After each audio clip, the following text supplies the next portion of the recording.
In superhero stories, unwanted transformation is usually the point of no return. It's the moment a man becomes a weapon, a victim becomes a monster, and sympathy rots away to resentment. Again and again the message is the same. Lose your body, lose your humanity, become a monster. And Metamorpho could very well have followed that path. He is reshaped against his will, stripped of his human form and left visibly and undeniably inhuman. By every narrative rule the genre had trained us to expect, he should have become a villain, or at the very least a bitter anti-hero nursing a permanent grudge against the world. But he doesn't. Across decades of comics and animation, Metamorpho takes a different approach. He learns that being a monster isn't determined by how you look, but by what you choose to do after the transformation. And nowhere is that idea explored more clearly or more painfully than in Beware the Batman. But before I get to that, it is important to look back at the earlier versions of the character to see why this version stands out. So let's kick things off with the original, the comic book superhero.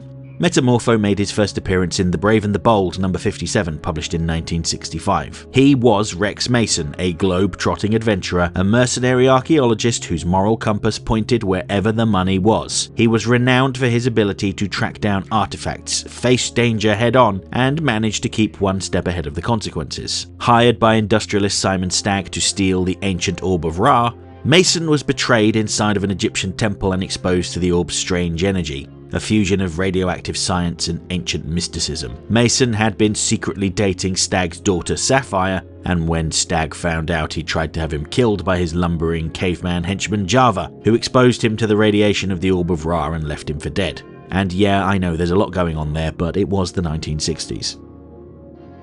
But rather than dying, he became Metamorpho, the element man, a living chemical equation. His body became a shifting composition of elements that he can rearrange at will. He can become gas, metal, stone, acid, diamonds, whatever the situation dictates. What made Metamorpho unusual, especially for the mid-60s, was that his powers weren't presented as something to admire. They were more like a curse with benefits. An important detail is that his transformation leaves him visibly inhuman, and he hates it. He had been a very handsome man, but now he was just this thing, and so he was prone to bouts of sadness when not adventuring. While he puts his powers to good use, the irony is that one thing he can't transform into is his old self. Not that it matters to his loved ones all that much. Sapphire still wanted to marry him, but he refused to subject her to a life with him for a long time. And yet, despite that bitterness, Metamorpho is consistently heroic. He keeps saving people who barely tolerate him. He throws himself into danger even while believing he's a freak, or perhaps because he believes himself to be a freak. And when Batman later formed the Outsiders, Metamorpho was one of the first people he recruited. They weren't a superhero team in the traditional sense. They were a smaller, harsher group, assembled to act when the Justice League either couldn't or wouldn't. They were misfits, survivors, and people who didn't quite belong in shining halls or watchtowers, and Metamorpho fit in perfectly with them. Now, when researching the character, I learned that at one point he had been optioned for a cartoon of his own in the 1960s. However, it was abandoned, and so we had to wait until the Justice League two-parter Metamorphosis, which first aired in the year 2002, for his on-screen debut. The DCAU creative team were famed for how they took obscure comic book characters, stripped away the nonsense, and produced arguably the definitive versions. But with Metamorpho, much of his story remained intact. The main departure they made was that their Rex Mason isn't an adventurer. He's a former Marine and a friend of Green Lantern John Stewart, who took a corporate job at Stagg Industries. After falling in love with Sapphire, he planned to marry her and leave that life behind. Stagg's betrayal is colder and more modern than the comics. There's no ancient pyramid or mystical curse, it's just an industrialist deciding to kill two birds with one stone. Stagg had developed a compound that would create the ultimate soldier, codenamed Metamorpho. When his initial pitch was met with disbelief, he decided to use Mason as a test subject. On his last day at the company, Mason was lured into the lab and exposed to the compound, forcibly transforming him into Metamorpho. Stagg assumes Sapphire will want nothing to do with Mason once his good looks have been removed, so it's a win-win in his eyes. Proof that his compound works, and he gets to keep his daughter. Mason collapses under the weight of his new form, spiraling as he realizes he's been turned into a proof of concept. When looking for someone to blame, he confronts Stagg, who lies and says that he was forced to do it by Stewart, who coveted Sapphire. Mason lashes out in anger towards the Justice League and acts as a live demonstration of Project Metamorpho's capabilities for Stagg's investors. Despite this, Metamorpho never comes across as a villain because we know that he has been manipulated. He's just a man in pain lashing out because he doesn't know who else to trust, but ultimately he's reminded of who he is when Sapphire refuses to abandon him. When Stag's hubris creates a city-leveling monster, don't ask, Metamorpho saves the day, despite the risk to himself. He turns his own body into the solution, acting as a living counteragent, and throws himself into certain death to save Sapphire and everyone else Stag would have sacrificed. When he survives, it feels less like a miracle and more like a reward for choosing to be a hero when no one would have blamed him for walking away. By the time the dust settles, Metamorpho had earned the League's respect, and he starts to think that maybe his transformation has its upside. He had always been envious of Stuart becoming a Green Lantern and viewed his transformation as an opportunity to do good. It also helps that Sapphire still loved him. When the Justice League expanded their roster after the Thanagarian invasion, Mason joined their ranks, but he didn't play a significant role again. After the DCAU ended, a new version of Metamorpho appeared in 2008's Batman the Brave and the Bold. He was reimagined as a teenager who struggles to find a place in the world after getting his powers. I'd say that this version is more defined by innocence and inexperience than anger. When he's recruited into the Outsiders by Slug, someone who is manipulating the superpowered children to serve his own agenda, it's less a matter of ideology and more a matter of appetite. He's impulsive, easily led, and cheerfully oblivious, the sort of person who follows the group because the group is all he has. As a result, he often leans on Black Lightning and Katana to help him figure out what to do, and when they turn on Slug to do the right thing, Metamorpho turns with them, no questions asked. But the show is careful not to make him a joke. Beneath the quips and boundless enthusiasm sits a very real fear, the terror of being a freak.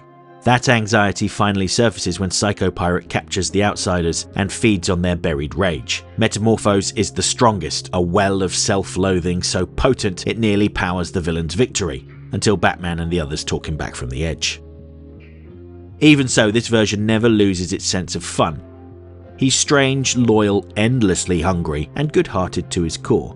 He can probably be best summed up as an outsider who doesn't fully understand the world, but very badly wants to belong in it. And this brings us to Beware the Batman, where they really lean into the tragedy of his metamorphosis. They take a similar approach to Justice League, where Rex Mason is a security guard at Stag Industries who falls in love with Sapphire. One night, while the pair are canoodling, a burglar breaks in and Mason chases after him. The thief waits for Mason inside of the Project Metamorpho test chamber, ends up locking him inside of it, and bombarding him with mutagenic gases. Batman arrives on the scene and cuts the procedure short, saving his life. At the hospital, when Mason comes to, he learns that Stag is now aware of their forbidden relationship and says that all he wants is for Sapphire to be happy. She chose wisely when she picked Mason because of how bravely he defended the company's property. Where other versions of Metamorpho transformed almost immediately, his transformation took a little longer. He was briefly given the illusion of happiness and had it ripped away from him. After his change, he struggles to get his words out, is emotional, and lashes out in anger. He doesn't immediately have full control of his abilities, and unintentionally comes across as threatening. Batman tries to speak to him, but when he starts to talk about Sapphire, he loses his composure and drips away into the sewers. Now, a key difference in this version of Metamorpho is that while Stag's motives for transforming him are mostly the same, Stag actually gets his hands dirty to do it. He doesn't have a caveman henchman, he pretends to be a thief to lure Mason into a trap because he believes his daughter is destined for better things. It's classism rather than a creepy old man being possessive of his attractive daughter, as he was in the comics and Justice League. And when Mason finds out, he is furious. But that was all part of Batman's plan to save his life. The transformation was unstable, and if left untreated, he would die. So Batman recreates the first attack, luring him back into the containment unit and exposes him to the cure. However, the cure doesn't turn him back into Rex Mason. It seems like it's too late for that. Instead, Batman prevents him from dying. Upon realizing that Sapphire couldn't be with someone as monstrous looking as he is, Mason turns into gas and disappears. He returned months later in the second half of the series, posing as the protector of Old Gotham. The media calls him a golem because he generally stays out of sight and people only get casual glimpses at his hulking form. The reason why he picked Old Gotham, the rundown part of the city that houses Crime Alley, is that Sapphire has a bougie apartment that overlooks Old Gotham and he wants to keep an eye on her. And that part of town has become more dangerous, not with general street crime, but targeted assaults on businesses. These criminals wear high-tech battlesuits, so it's unlikely that they're in it for the meager money in the tills. No, they're trying to force people out. Batman deduces that the battlesuits were paid for by Stagg Industries, and so he visits Simon Stagg in prison. He's currently doing time for murdering Rex Mason, but he has no idea what Batman is talking about. It doesn't take long for Batman to realise that the true culprit is Sapphire, who is just as corrupt as her father. She had paid those men to terrorise the area, drive the property values down, so that she could buy up everything and redevelop. For as callous as she is, or as she puts it, has a head for business, she's not entirely heartless though. She asks Batman if the golem she had seen on TV was Mason, but he tells her that Rex Mason is dead, killed by her father, and if she ever comes to Old Gotham again, he'll make sure that she rots in jail, just like her dear old dad. At the episode's conclusion, Metamorpho comes to realise that while he initially thought he was a monster because of how he looked, monsters are defined by their actions. The Staggs are monsters that go out of their way to harm other people to line their own pockets. Metamorpho puts himself on the line to help those same people and asks for nothing in return. By the series' conclusion, Metamorpho is brought in by Katana to help save Batman and Alfred from Deathstroke. For more on Deathstroke, please see a separate video about his role in the series. I've linked to it in the info button in the top right corner, so add that to your watch later list if you want to hear more. But the quick summary is that Deathstroke's entire campaign is a deeply personal vendetta against Alfred Pennyworth, his former mentor. Katana rounds up Man-Bat, Oracle and Metamorpho to help prevent Deathstroke's bombs from destroying the Batcave. When all of the bombs are found, Metamorpho smothers them and absorbs the explosion. But his usefulness doesn't end there. While Batman is able to defeat Deathstroke in a hand-to-hand fight, Deathstroke still knows Batman's secret and could very easily destroy everything with a few words. So Man-Bat comes up with a solution that Metamorpho implements. They decide to wipe Deathstroke's mind with a specific chemical compound that Metamorpho generates, effectively allowing Metamorpho to end the cycle by wiping away everything Deathstroke had built his identity upon. As the episode ends, Batman looks around and tells his allies that they have taught him a lesson. He is not alone, and he has people he can rely on. So, all in all, a very positive message. And I think that's true of Metamorpho's story in all media. He shows that suffering doesn't have to result in villainy. Again and again, villains say that losing your body means losing your soul, that pain justifies cruelty, and that becoming a monster excuses acting like one. Metamorpho never accepts that deal. Across every version, from the colourful absurdity of the Silver Age to the bruised melancholy of Beware the Batman, he keeps arriving at the same truth. Morality doesn't leak out when your shape changes. What makes Beware the Batman so devastating is that it strips away the safety nets. Rex Mason doesn't get his life back. He doesn't even get to be loved in the way that he had hoped. What he gets instead is clarity. He learns that monstrosity isn't something inflicted by radiation or chemicals or fate. It's a choice made again and again in boardrooms and back alleys and redevelopment plans. He chooses to protect people who will never thank him, to save a city that barely knows his name, to absorb the blast so someone else doesn't have to. He becomes a hero in defiance of what the transformation is supposed to mean, and that's why Metamorpho is pretty damn cool. In a genre obsessed with power, he shows that heroism isn't about what you can do, or even what's been done to you. It's about what you decide to be, when the world has already decided you're a monster. Okay, that's it for this essay. If you enjoyed the video, don't forget to like, share, subscribe, leave a comment, tell all your friends about me. You know how YouTube works. If you really liked the video and feel like tossing a buck or two my way, please consider using the thanks button, because every little helps. And if you have really enjoyed my work, you might want to pick up a copy of my book, Rogues Gallery. It features 22 essays on villains from Batman the Animated Series. There's a beautiful cover by Batman the Animated Series background artist John Calmette, a foreword by director Dan Reber, and a moving segment from the late Kevin Conroy sharing his thoughts on life, love, and loss. Plus, an exclusive essay on the Condiment King that will never be made into a video. Rogues Gallery is available worldwide on Amazon, both digitally and in softcover. Finally, channel memberships are just $1.99 a month and give you early access to my essays, custom emojis, and your name featured on my members end screen, which has been rolling for a little while now. Huge thanks to everyone who's already part of this. You've helped to make these videos possible. If you want to see your name up here too, join the channel now. And while I have your attention, please consider checking out my other channel, Serum Lake Comics, where I talk about mostly DC comic books.